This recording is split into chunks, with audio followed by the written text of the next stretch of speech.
আলোবাবু, বনফুল, বলাইচাঁদ মুখোপাধ্যায়। সবাই তাকে আলোবাবু বলতো, কিন্তু তার আসল নাম আলো। চেহারা অবশ্য নামের উপযুক্ত নয়। গায়ের রং কুচকুচে কালো, মুখটি বেগুন পোড়ার মতো, তার ওপর কালো গোঁফ দাড়ি, যুগ্ম ভ্রু, মাথায় ঘাড় পর্যন্ত লম্বা বাবরি চুল, গলায় তুলসীর মালা, সেটিও কালো হয়ে গেছে। পরনের থানখানি অবশ্য ধপধপে সাদা, গায়ের চাদরখানিও সাদা। আলু থালু জামা গায়ে দিতেন না, জুতোও পরতেন না। একদিন সকালে আমার বৈঠকখানায় ঢুকে নমস্কার করে কাঁচুমাচু হয়ে দাঁড়িয়ে রইলেন। সেই দিনেই প্রথম তাকে দেখলাম। কি চাই আপনার? অনুগ্রহ করে একটু সাহায্য করবেন আমাকে। সাহায্য প্রার্থী অনেক আসে, অধিকাংশই লোকেই টাকা চায়। ভাবলাম ইনিও বোধহয় সেই দলের। মনে মনে একটু বিরক্ত হলাম, কিন্তু মুখ ফুটে বিরক্তি প্রকাশ করতে পারলাম না। বরং বললাম, অসম্ভব না হলে নিশ্চয় করব। বলুন কি করতে হবে। তার বা হাতে একটি ছোট্ট থলি ছিল। তার ভিতর হাত ঢুকিয়ে তিনি একটি ছোট্ট পাখির ছানা বার করলেন। একটা ছোঁড়া এই পাখির ছানাটার পায়ে দড়ি বেঁধে টেনে টেনে নিয়ে বেড়াচ্ছিল। আমি 2 আনা পয়সা দিয়ে বাচ্চাটা নিয়ে নিয়েছি তার কাছ থেকে। মনে হচ্ছে এর পায়ে লেগেছে। পায়ে দড়ি বেঁধে টেনে নিয়ে বেড়াচ্ছিল কিনা একটু দেখবেন দয়া করে। শুনেছি আপনি বড় ডাক্তার। দেখলাম পাখির ছানাটিকে পায়ে সত্যিই লেগেছিল। 3-4 আয়োডিন লাগিয়ে বেঁধে দিলাম। কি করবেন তাকে নিয়ে? পুষবেন? না, ভালো হলে ছেড়ে দেব। জীবন্ত কোনো জিনিস পোষবার সামর্থ্য নেই আমার। ইচ্ছে করে খুব, কিন্তু পয়সা নেই। সেই জন্য বিয়েও করিনি। কুণ্ঠিত দৃষ্টি তুলে একটু হেসে চাইলেন আমার দিকে। ও, এর আগে তো দেখিনি আপনাকে। কোথায় থাকেন? অবিনাশ বাবুর বাড়িতে। দিন 7 হলো এসেছি। আর একবার কুণ্ঠিত দৃষ্টি তুলে চাইলেন। অবিনাশ বাবু এখানকার নামজাদা উকিল একজন। অবিনাশ বাবুদের সঙ্গে আত্মীয়তা আছে বুঝি? না, তেমন কিছু নয়। আমার এক দূরের সম্পর্কের ভাগ্নির বন্ধুর শ্বশুর। উনি আসলে লোক খুব ভালো, তাই দয়া করে থাকতে দিয়েছেন। আলোবাবু পাখির ছানাটি নিয়ে চলে গেলেন। দিন কয়েক পরে অবিনাশ বাবুর বাড়ি যেতে হয়েছিল। সেখানে আলোবাবুর সঙ্গে আবার দেখা হয়ে গেল।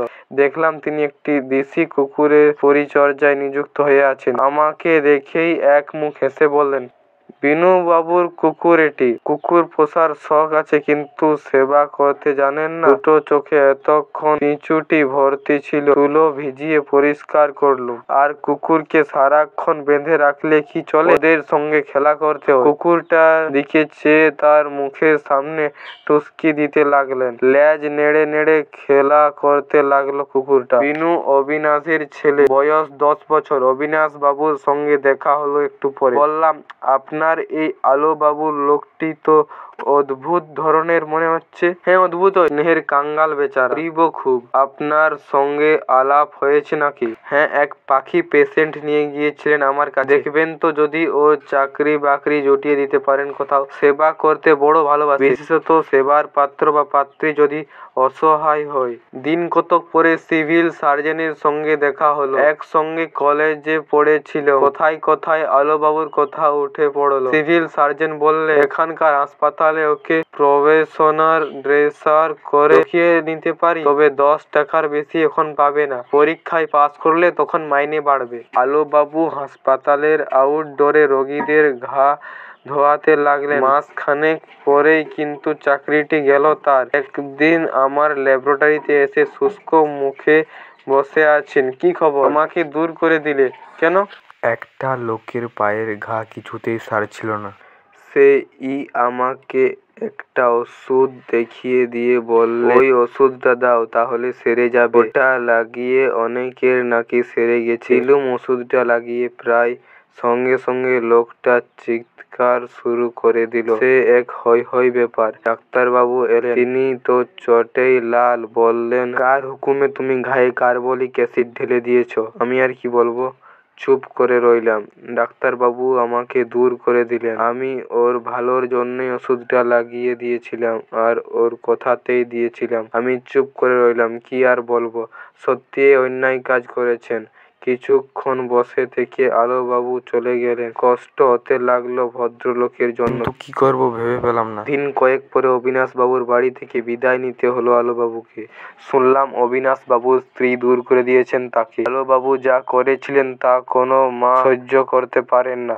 তিনি এক বগলে কুকুরের বাচ্চাটা আর এক বগলে অবিনাশবাবুর শিশু পুত্র তিনুকে নিয়ে একবার কুকুরটার মুখে আর সঙ্গে সঙ্গে তিনুর মুখে চুমু খাচ্ছিল। অবশেষে আমিই আশ্রয় দিলাম আলোবাবুকে। একদিন সন্ধ্যের পর সে এসে দেখলাম তিনি একটা সোলার হ্যাট বাজিয়ে গুনগুন করে গান গাইছেন। আপনি গান বাজনা জানেন নাকি? কুণ্ঠিত মুখে উঠে দাঁড়ালেন তিনি। এককালে ডুগি তবলা বাজাতে পারতাম, দৈন্যের দায়ে সব বেচে দিতে হয়েছে, এখন হ্যাট বাজাই। বলা বাহুল্য, খুব কৌতুক অনুভব করলাম। হ্যাট পেলেন কোত্থেকে? অনেক আগে সুটো পরতাম, সব গেছে, ওই হ্যাটটিই আছে কেবল। আলোবাবুর আরো বেশি পরিচয় পেলাম কয়েকদিন পর। একদিন দেখি ছুটতে ছুটতে আসছেন। কি হলো, ছুটছেন কেন? 10টা বেজে গেছে, আমার ঘড়িতে দম দেওয়া হয়নি এখনো। রামবাবুর গাইটার বাচ্চা হয়েছে শুনে দেখতে গিয়েছিলাম, হঠাৎ শুনতে পেলাম তার বৈঠকখানার ঘড়িতে ঠং ঠং করে 10টা বেজে গেল। তক্ষুনি ছুটলাম।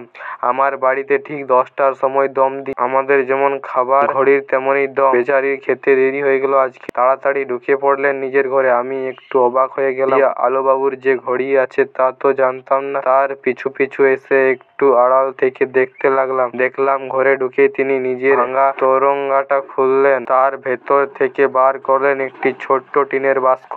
বাক্সের ভিতর থেকে একটা ন্যাকড়ার ছোট্ট পুটুলির মতো কি বার করলেন। ন্যাকড়াটি খুলতেই লাল রঙের সালুর পুটুলি বেরিয়ে পড়ল। সেটি খুললেন, বেরুলো রেশমি ন্যাকড়ার পুটুলি।